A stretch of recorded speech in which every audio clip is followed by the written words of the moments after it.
부처님께서 그의 제자들과 함께 숲길을 걷고 계십니다. 제자들은 각자 다른 표정을 하고 있었습니다. 어떤 이는 웃고 있었고 어떤 이는 근심 가득한 얼굴로 부처님의 뒤를 따르고 있었습니다. 잠시 걸음을 멈춘 부처님께서 미소를 띠며 제자들에게 물으셨습니다. 너희는 이 숲길을 걷는 동안 무엇을 보고 있느냐?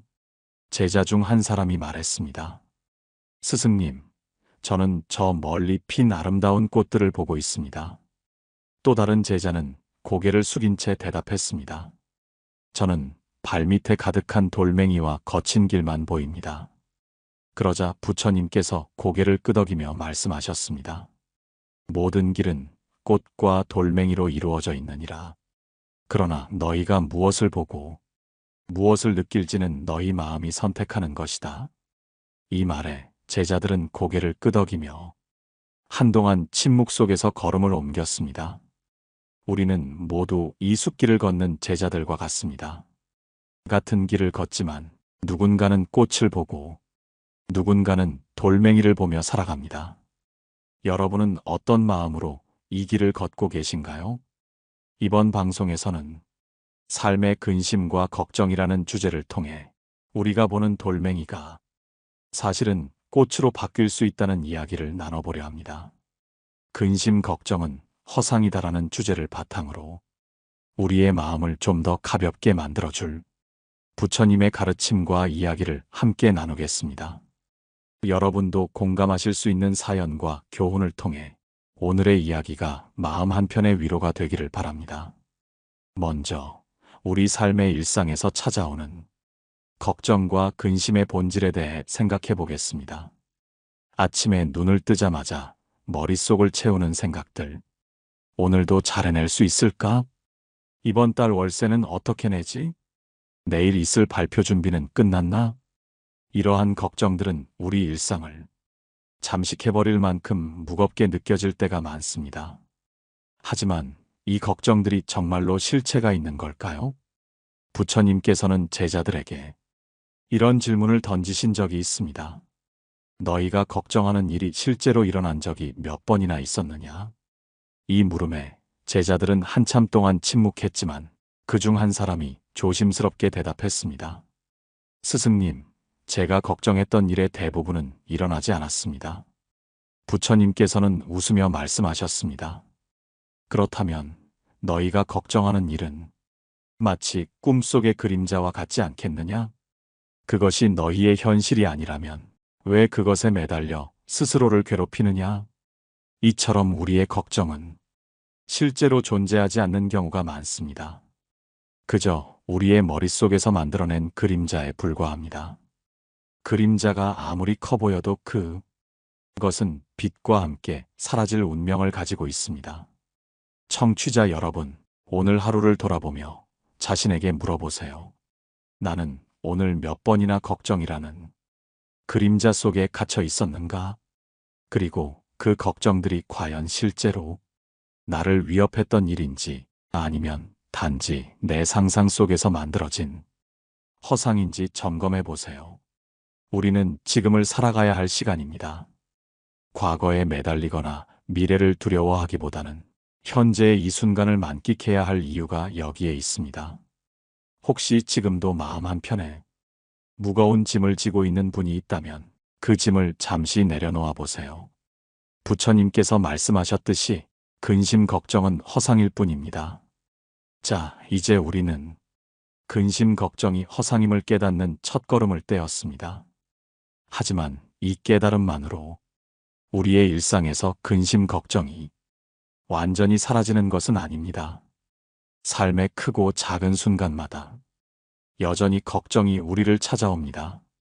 그래서 오늘은 근심 걱정이 왜 우리에게 그렇게 강하게 자리 잡는지 그 뿌리를 조금 더 깊이 들여다보려 합니다. 먼저 이런 질문을 던져볼까요? 내가 걱정하는 일들은 정말로 내게 필요한가? 부처님께서는 한 번은 걱정으로 가득 찬 상인의 이야기를 제자들에게 들려주셨습니다. 이 상인은 큰 배를 타고 먼 나라로 무역을 떠났습니다. 그의 배에는 금과 보석이 가득 실려 있었고 그는 성공적인 거래를 통해 막대한 이익을 얻을 계획이었습니다. 하지만 출발한 지 얼마 되지 않아 그는 밤낮으로 불안해지기 시작했습니다. 만약 이 배가 침몰한다면, 도둑이 이 보물을 훔쳐간다면, 그는 매일매일 상상 속의 불행으로 괴로워하며 잠을 이루지 못했습니다. 그는 자신이 얻으려던 이익을 생각하며 끊임없이 머릿속에서 계산하고 또 계산했습니다. 그러던 어느 날 그의 배가 폭풍우를 만나 크게 흔들렸습니다. 그 순간 그는 모든 것을 놓아버리고 말했습니다. 이 배와 함께 보물이 침몰하더라도 내 목숨만은 구해야겠다. 결국 그는 배를 버리고 가까스로 목숨을 구할 수 있었습니다. 그는 고향으로 돌아와 빈손이 되었지만 그제야 비로소 평온함을 되찾을 수 있었습니다. 부처님께서는 이 이야기를 들려주신 후 이렇게 말씀하셨습니다. 무언가를 얻고자 하는 집착은 그것을 잃을까 두려운 근심을 동반한다. 그러니 무엇을 소유하고자 하는 마음을 줄이면 걱정도 함께 사라질 것이다. 여러분도 이런 경험이 있지 않으신가요? 새로 산 비싼 물건이 긁힐까봐 마음을 졸이거나 어렵게 얻은 자리를 잃을까 두려워하는 순간들 말입니다. 이처럼 우리의 근심 걱정은 대부분 집착에서 비롯됩니다. 그 집착은 눈에 보이는 물건뿐만 아니라 명예, 관계, 그리고 우리의 자아에까지 뻗어 있습니다. 하지만 그 집착이 정말로 우리에게 필요한 것인지 한 번쯤 스스로에게 물어봐야 합니다.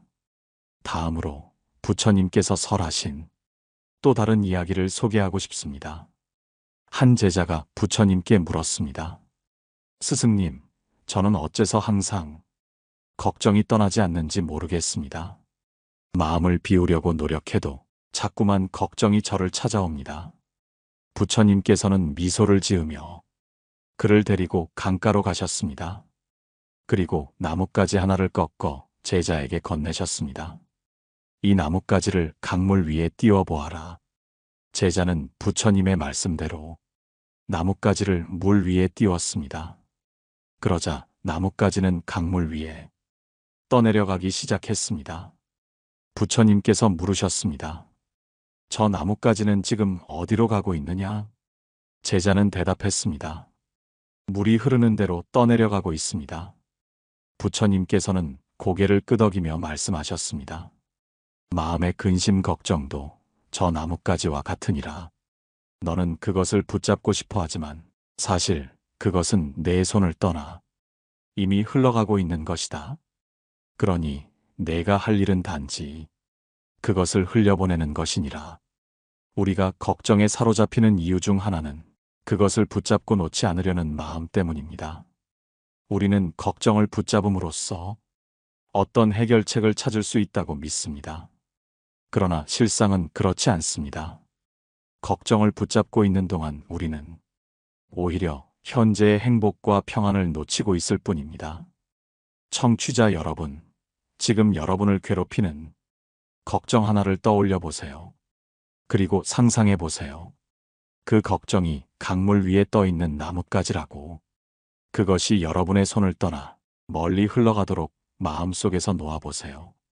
여러분의 마음이 조금이라도 가벼워지셨나요? 다음 시간에는 근심 걱정을 흘려보낸 후 비워진 마음에 무엇을 채워야 하는지 이야기 나누겠습니다. 삶은 흘러가는 강물과도 같습니다.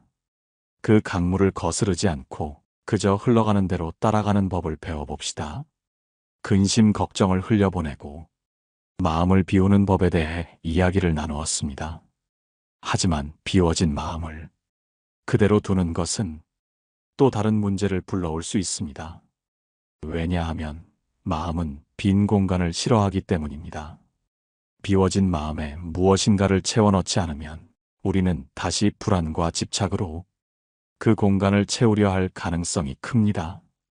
그래서 오늘은 비워진 마음을 무엇으로 채워야 할지에 대해 이야기해 보려고 합니다. 부처님께서는 이렇게 말씀하셨습니다. 마음이 비워진 자리에 자비와 지혜를 채우라. 그것이 진정한 평안을 이루는 길이니라. 오늘의 이야기는 이 가르침에서 출발합니다. 먼저 비워진 마음을 채우기 위한 첫 번째 요소인 자비에 대해 생각해 볼까요?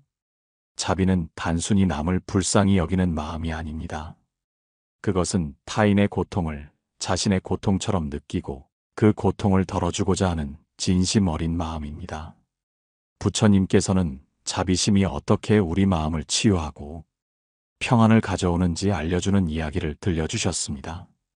어느 날 한 마을에 큰 가뭄이 들었습니다.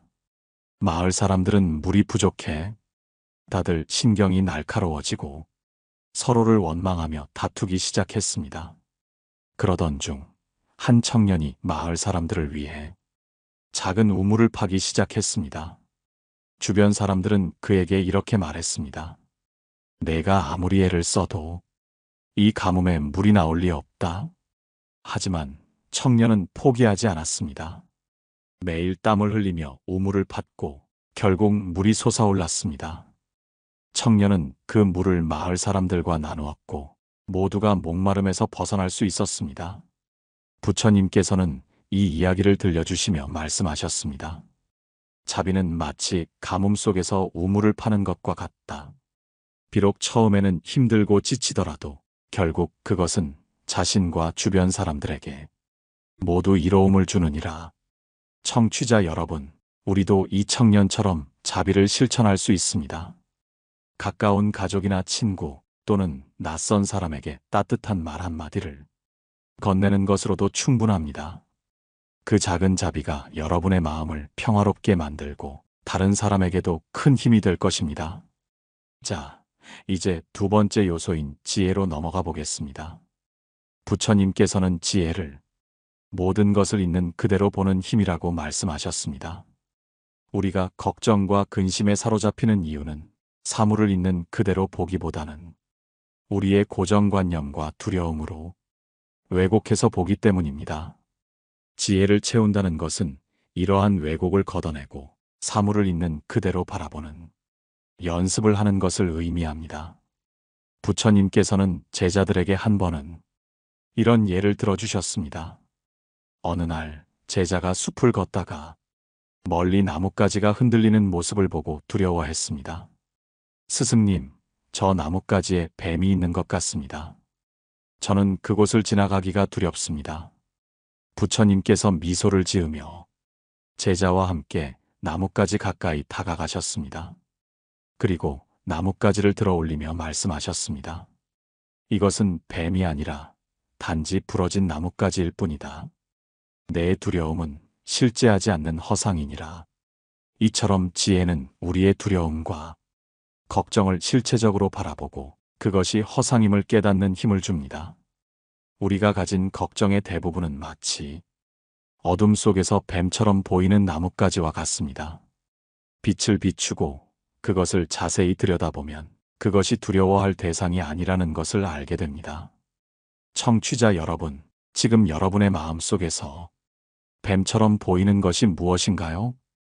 그것이 정말로 뱀인지 아니면 단지 나뭇가지인지 스스로에게 물어보세요. 그리고 있는 그대로의 모습을 보려는 연습을 해보세요. 비워진 마음에 자비와 지혜를 채운다면 여러분은 근심 걱정 대신 평안과 행복을 경험할 수 있을 것입니다.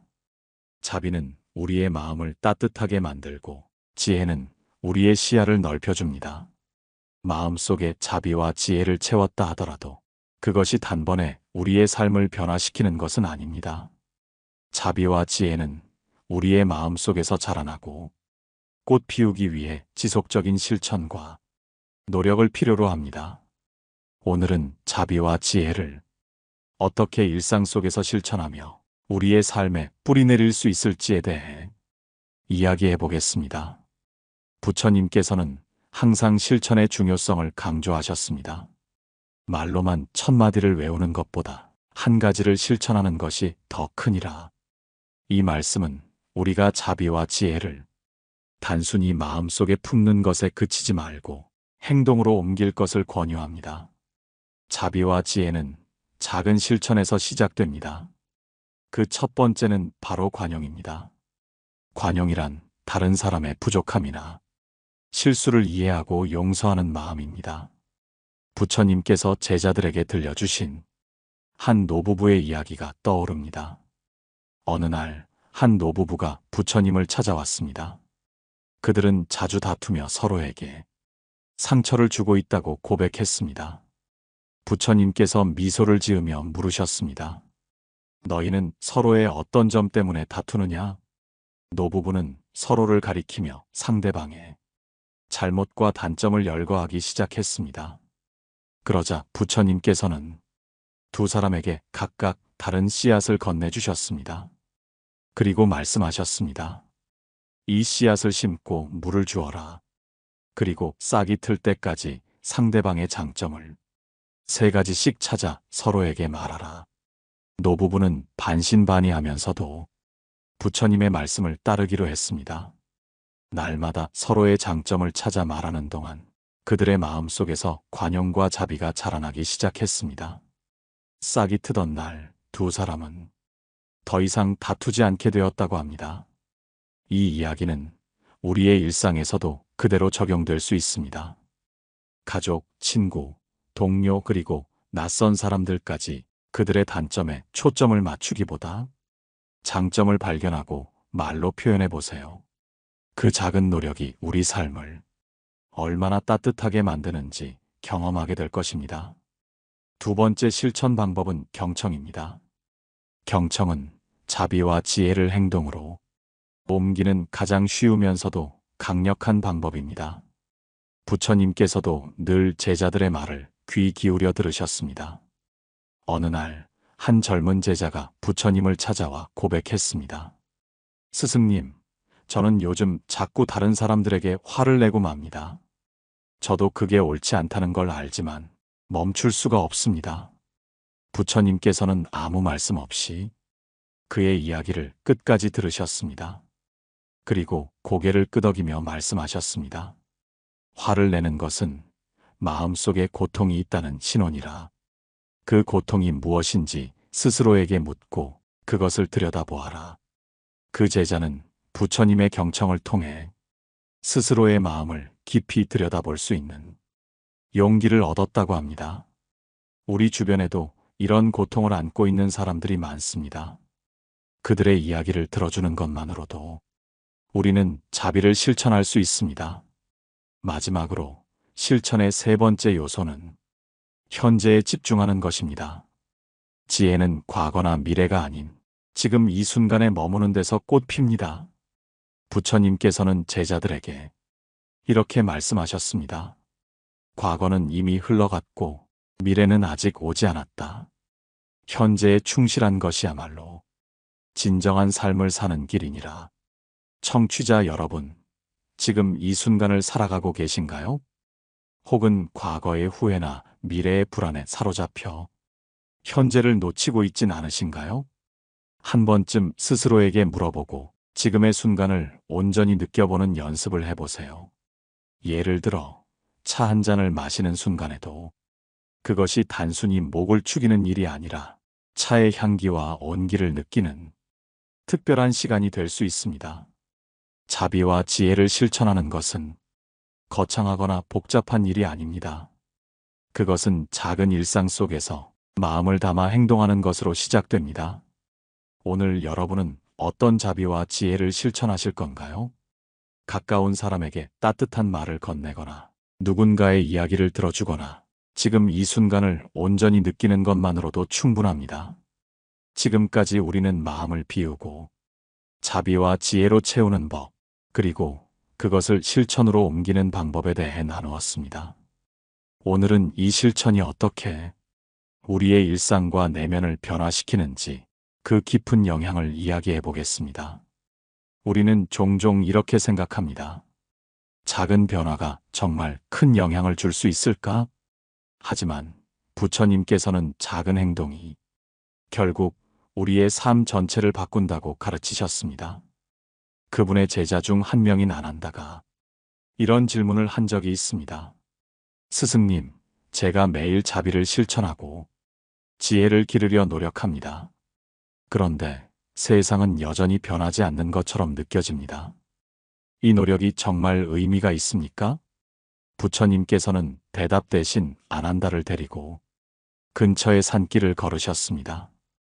그 길에는 돌이 많고 울퉁불퉁했지만 부드럽게 다져진 작은 오솔길이 있었습니다. 부처님께서 말씀하셨습니다. 아난다야, 이 오솔길은 처음부터 이렇게 다져져 있었을까? 아난다는 고개를 저으며 말했습니다. 아닙니다. 많은 사람들이 오랜 시간 발로 걸으며 만들어진 길일 것입니다. 부처님께서는 미소를 지으며 덧붙이셨습니다. 그렇다. 매일매일의 작은 발걸음들이 결국 이렇게 편안한 길을 만들었다. 자비와 지혜를 실천하는 것도 이와 같으니라. 너의 노력이 비록 작게 느껴질지라도 그것은 너와 세상에 깊고 오래된 길을 만들어줄 것이다. 부처님의 이 가르침은 작은 행동들이 우리 삶과 주변에 미치는 영향을 잘 보여줍니다. 그럼 작은 변화가 어떤 결실을 맺을 수 있는지 실천 사례를 통해 살펴보겠습니다. 먼저 자비가 가져오는 변화를 생각해 봅시다. 한 사찰에 스님 한 분이 있었습니다. 그는 매일 아침 사찰 앞 마을로 내려가 노숙자들에게 따뜻한 죽을 나눠주는 일을 했습니다. 몇 년 동안 그는 같은 일을 반복하며 특별한 보답을 기대하지 않았습니다. 어느 날 한 남자가 그를 찾아왔습니다. 그 남자는 과거에 노숙자로 살던 사람이었지만 스님의 도움 덕분에 삶을 새로 시작할 수 있었다고 말했습니다. 그는 감사를 전하며 이제 자신도 다른 사람들을 돕고 싶다고 다짐했습니다. 스님의 작은 자비가 한 사람의 삶을 바꾸었고 그것은 또 다른 자비로 이어지게 된 것입니다. 이처럼 자비는 우리 자신뿐만 아니라 우리와 연결된 세상에도 변화를 일으킵니다. 다음은 지혜가 가져오는 변화에 대해 살펴보겠습니다. 부처님께서는 지혜를 통해 삶을 있는 그대로 바라보는 태도를 가르치셨습니다. 이 가르침을 실천했던 한 상인의 이야기가 있습니다. 이 상인은 사업 실패로 큰 빚을 지고 모든 것을 잃었다고 느꼈습니다. 그는 절망 속에서 자신을 탓하며 세상에 대한 원망으로 가득 차 있었습니다. 그러던 중 그는 부처님의 가르침을 듣게 되었습니다. 모든 것은 변하니 고통 또한 영원하지 않다. 있는 그대로를 받아들이고 그 안에서 배우라. 그는 이 말을 되새기며 자신의 상황을 있는 그대로 받아들이고 그 안에서 새로운 길을 찾기로 결심했습니다. 그는 작게 시작한 장사를 통해 다시 일어섰고 오히려 과거의 실패 덕분에 더 지혜로운 사람이 되었다고 고백했습니다. 그는 말했습니다. 제가 사업 실패를 겪지 않았다면 오늘의 평온을 알지 못했을 것입니다.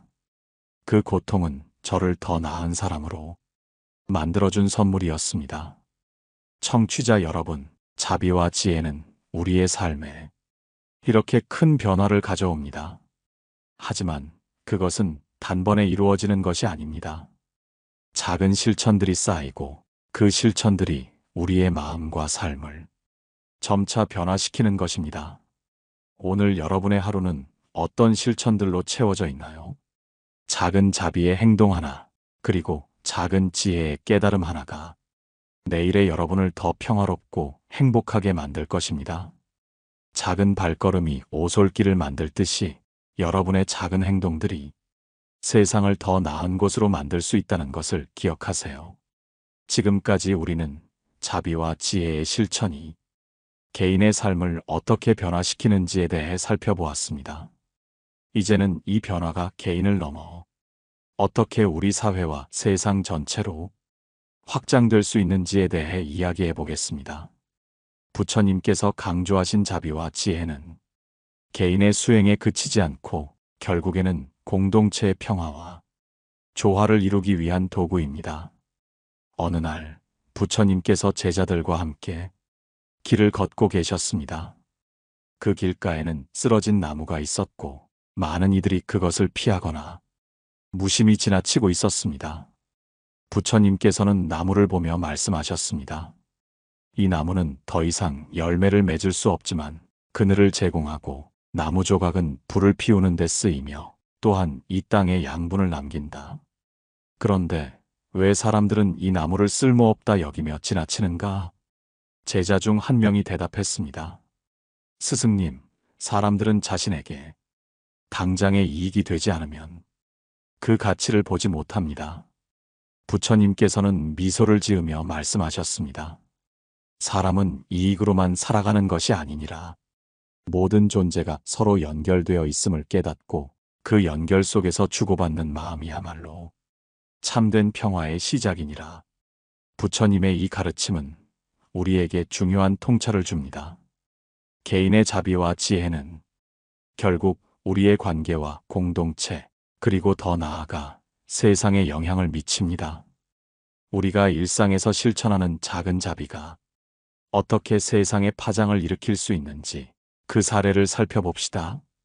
어느 시골 마을에 가난하지만 마음이 넉넉한 한 노파가 있었습니다. 그녀는 매일 자신이 가진 작은 밭에서 농작물을 가꾸고 그 일부를 마을 사람들과 나누었습니다. 노파의 이러한 행동은 단순히 나눔을 넘어서 마을 사람들 사이에 신뢰와 연대를 만들어냈습니다. 어느 해 큰 홍수가 마을을 덮쳐 모두가 어려움에 처했을 때 노파를 돕기 위해 마을 사람들이 하나둘씩 나섰습니다. 그들은 함께 집을 재건하고 농작물을 나누며 어려운 시기를 극복했습니다. 노파의 작은 나눔이 마을 전체를 하나로 묶고 공동체의 생존을 가능하게 했던 것입니다.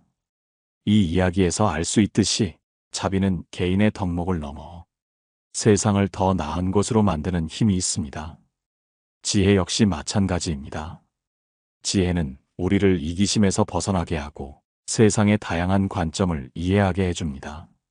이는 갈등을 줄이고 평화를 이루는 데 중요한 역할을 합니다. 부처님 당시 한 작은 왕국에서 두 부족이 한강을 두고 갈등을 벌이고 있었습니다. 부족들은 물을 나누지 못해 싸움을 시작했고 결국 전쟁 직전까지 치달았습니다. 그때 부처님께서 그 지역에 찾아가 부족장들을 불러 모아 말씀하셨습니다. 그대들은 이 강에 물을 두고 싸우지만 물은 누구의 것이 아니니라. 물은 흘러가며 모두에게 이로움을 주기 위해 존재한다. 싸움을 계속한다면 물이 아닌 서로의 피로 강이 채워질 뿐이니라. 부처님의 중재로 부족장들은 강을 나누어 쓰기로 합의했고 전쟁은 피할 수 있었습니다. 지혜로운 사고가 갈등을 평화로 바꾸는 계기가 된 것입니다. 청취자 여러분, 우리의 삶은 서로 깊이 연결되어 있습니다. 한 사람의 자비로운 행동과 지혜로운 결정은 단순히 그 개인을 넘어 우리 모두에게 영향을 미칩니다. 우리가 이웃에게 건넨 작은 친절, 가족과 나눈 따뜻한 대화, 그리고 사회를 위해 선택한 지혜로운 행동 하나하나가 모여 더 나은 세상을 만들어갑니다. 오늘 여러분은 어떤 자비와 지혜를 세상에 전하시겠습니까? 작은 행동이라도 괜찮습니다. 길을 걷다가 떨어진 쓰레기를 줍는 일, 주변 사람에게 진심 어린 관심을 보이는 일, 혹은 인터넷에서 누군가에게 격려의 댓글을 남기는 것까지도 모두 세상을 바꾸는 시작이 될 수 있습니다. 오늘 대화를 마무리하며 이 모든 과정이 우리에게 다시 돌아와 어떤 깨달음과 행복을 가져오는지 이야기를 나눠보겠습니다. 부처님께서 한 제자에게 물으셨습니다. 내가 물을 떠서 다른 이에게 주었다면 누가 먼저 그 물을 느끼게 되겠느냐? 제자는 잠시 생각하다가 답했습니다. 제가 물을 떠서 손에 담는 순간 그 차가움을 먼저 느낄 것입니다. 부처님께서 고개를 끄덕이며 말씀하셨습니다. 그렇다. 자비로운 행동은 남을 이롭게 하지만 그 행동을 하는 이가 먼저 그 기쁨과 평화를 느끼는 법이다. 이것이 자비의 법칙이니라. 이 말은 자비와 지혜를 실천하는 삶이 결국 자신에게도 큰 행복과 깨달음을 가져다 준다는 것을 잘 보여줍니다. 우리는 종종 착한 일을 하면 손해를 본다는 생각을 하곤 합니다. 그러나 자비로운 행동과 지혜로운 선택은 그 자체로 우리에게 내면의 풍요를 안겨줍니다. 우리가 남을 돕는 동안 우리의 마음은 더 따뜻해지고 우리의 삶은 더 평화로워집니다.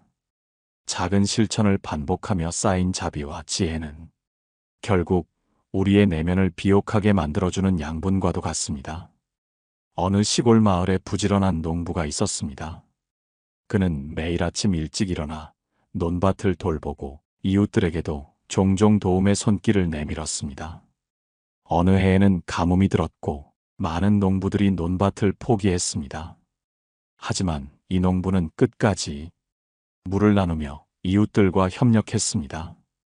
가을이 되자 그의 논은 풍성한 수확을 맞이했고 그 결실은 단순히 농사의 성과를 넘어서 그동안 쌓아온 나눔과 신뢰의 결과임을 깨달았습니다. 이 농부의 이야기는 우리가 심은 자비와 지혜의 씨앗이 결국 우리에게도 풍성한 결실로 돌아온다는 사실을 잘 보여줍니다. 청취자 여러분, 오늘 하루를 돌아보며 스스로에게 물어보세요. 내가 실천한 작은 자비와 지혜가 무엇인지, 그리고 그것이 나에게 어떤 기쁨을 주었는지 말입니다. 물론 실천은 때로 쉽지 않습니다. 상황이 어렵거나 다른 이들의 반응이 기대와 다를 때 우리는 좌절감을 느낄 수도 있습니다. 그러나 부처님께서는 이런 순간에도 흔들리지 말라고 가르치셨습니다. 바람이 강하게 불어도 거대한 산은 흔들리지 않느니라. 자비와 지혜의 마음도 그러하니 세상의 모든 소리에 흔들리지 말라. 우리가 자비와 지혜를 실천하며 살아간다면 우리의 내면은 점차 산처럼 흔들리지 않는 평온을 얻게 됩니다. 그리고 그 평온은 우리 주변의 사람들에게도 전해져 세상을 더 나은 곳으로 만들어줍니다. 이제 여러분에게 질문을 드립니다. 오늘 하루 어떤 자비로운 행동으로 여러분의 마음을 따뜻하게 만들고 주변에 평화를 전할 수 있을까요? 생각만으로도 좋습니다. 그리고 그 생각이 내일의 행동으로 이어지길 바랍니다. 오늘 방송의 핵심 메시지를 요약하자면 자비와 지혜는 단순히 세상을 변화시키는 도구가 아니라 우리 자신에게 행복과 깨달음을 안겨주는 삶의 방식입니다. 끝으로 여러분의 참여를 부탁드립니다. 이 방송을 들으며 느꼈던 점, 오늘 실천해볼 자비와 지혜의 작은 행동들에 대해 댓글로 남겨주세요. 여러분의 이야기가 다른 이들에게도 영감을 줄 것입니다. 좋아요와 구독도 잊지 말아주세요. 다음 시간에도 여러분의 마음의 평화와 따뜻함을 전할 수 있기를 바랍니다. 오늘도 부처님의 가르침처럼 삶을 온전히 만끽하며 살아가시기를 기원합니다. 감사합니다. 고요한 울림이었습니다.